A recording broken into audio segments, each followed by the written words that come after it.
हरे कृष्णा। श्रीमद् भगवत गीता अध्याय 3 कर्मयोग। अर्जुन उवाच ज्यायसी चेत् कर्मणस्ते मता बुद्धिर्जनार्दन तात किं कर्मणि घोरे मां नियोजयसि केशव। अर्जुन कहते हैं, हे केशव, हे जनार्दन, अगर आप सकाम कर्मों से ज़्यादा अच्छा, सेल्फिश होकर के जो कर्म किए जाते हैं उनसे ज़्यादा अच्छा, अपने आप के लिए सिर्फ जो कर्म किए जाते हैं उन सब से ज़्यादा अच्छा, सही अगर बुद्धि को मानते हैं तो क्यों मुझे इस युद्ध में झोंक रहे हैं? क्यों इतना हिंसात्मक युद्ध आप चाहते हैं कि मैं करूं?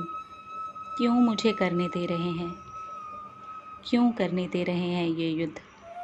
अगर आपको ऐसा लगता है कि बुद्धि श्रेष्ठ है सेल्फिश कर्मों से।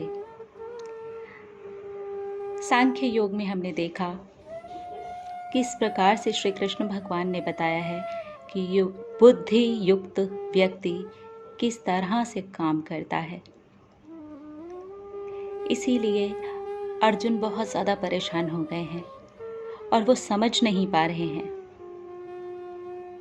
कि श्री कृष्ण भगवान कह रहे हैं कि युद्ध करो, लेकिन ये तो हिंसात्मक है। अगर बुद्धि श्रेष्ठ है तो क्यों करूं युद्ध? क्या ज़रूरत है मुझे युद्ध करने की? क्यों मुझे झोंक रहे हैं इस हिंसात्मक युद्ध की तरफ? इस श्लोक का मतलब यही है।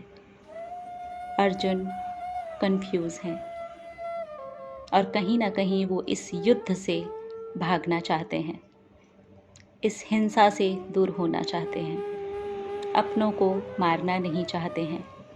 यह युद्ध जब हमारे अंदर छिड़ रहा होता है, अपनी बुरी आदतों से हम युद्ध करना चाहते हैं, अपनी ऐसी सोच से हम युद्ध करना चाहते हैं जो हमें परेशान कर रही है, क्योंकि वो हमें अपनी लगती है, तब हम भी कितने तर्क वितर्क देते हैं। हमें लगता है लड़ना क्यों है, क्या ज़रूरत है, जैसा चल रहा है वैसा सही है।